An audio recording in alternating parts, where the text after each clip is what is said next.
Hey everyone, and welcome back to TV5 News at 9. Joining us this morning, we have a special guest. Please help me welcome Dr. Christian Hyde. Dr. Hyde, it's good to see you. Thank you so much for being here. How are you? I'm doing great. Thank you, Blake. Yes, of course. And today we are talking about McLaren proton therapy and colorectal cancer. So to start, Dr. Hyde, what is colorectal cancer exactly? Yeah, so colorectal cancers happen in the large intestine.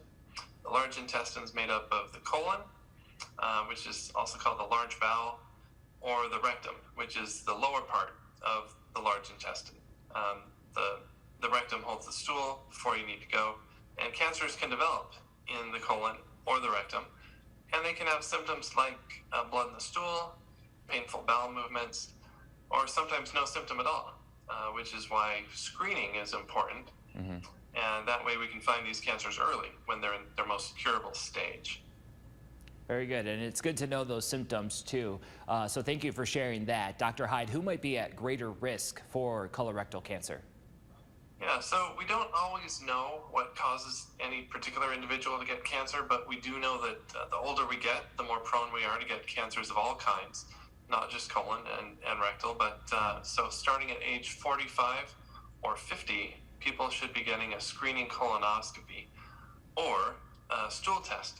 It used to be you always had to have a colonoscopy, which is looking inside with a camera that's done by a GI doctor to do a scope. Look through the inside of the colon and the rectum to see if there are any polyps or abnormal growths and remove those while they're small. But now there's a non-invasive test that comes in a box, and you put a stool sample in it in the privacy of your home and then just send it off to a lab. And that's another way of screening for some of these cancerous changes that can show up when we start getting older, like age 45, age 50 and older. Okay. People who have a family history of this type of cancer should be screened earlier. You know, if your mom or your dad had colon cancer at age 50, you should be getting your colonoscopy more like age 40 because you're at higher than average risk. All right, thank you for the heads up.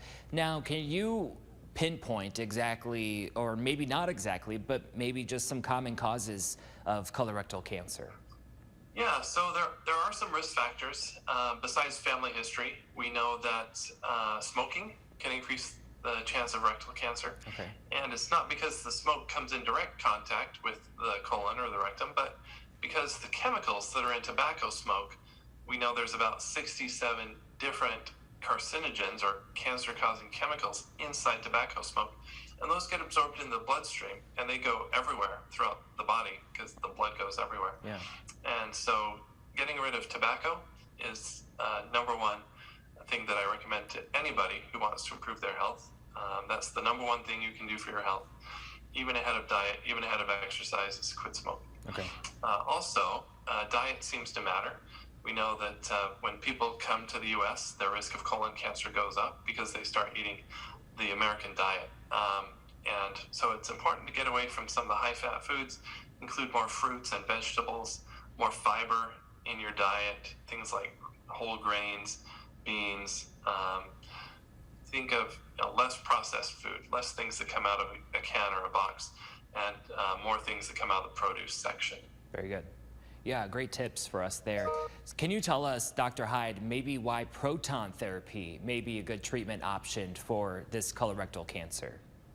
Yeah, sure. So more and more, we're trying to avoid radical surgeries in oncology, in the field of cancer. Yeah. And when I say radical surgery, I mean a surgery that completely removes the organ. So it used to be with breast cancer, they would completely remove the breast, but now we just remove the lump and give radiation to the breast to kind of mop up the rest of the microscopic cancer cells.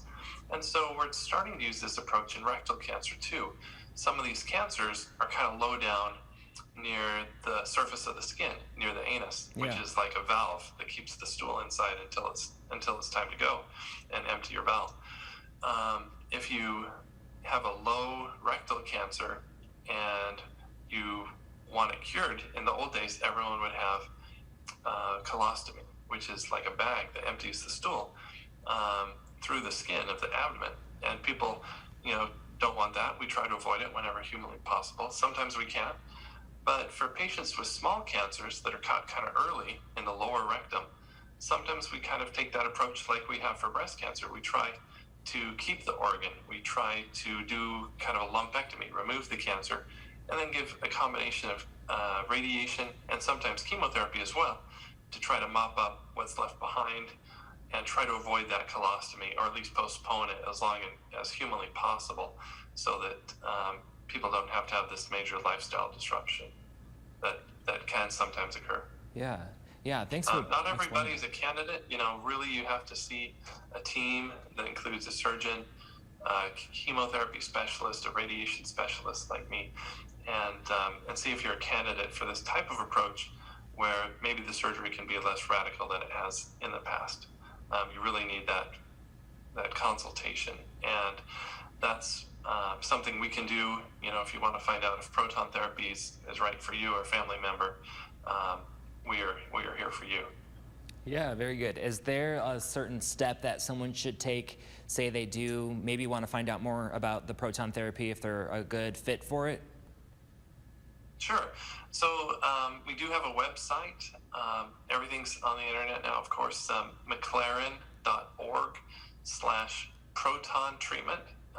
Proton is spelled Proton, treatment, all one word. So McLaren.org/proton treatment. And the reason why I mentioned proton therapy is that's a newer type of technology that can sometimes help us reduce the amount of radiation we're giving to the organs that are next to the rectum, like the bladder is next to the rectum. Yeah. The small intestines are next to the rectum, and they can't take as high a dose as the rectum can.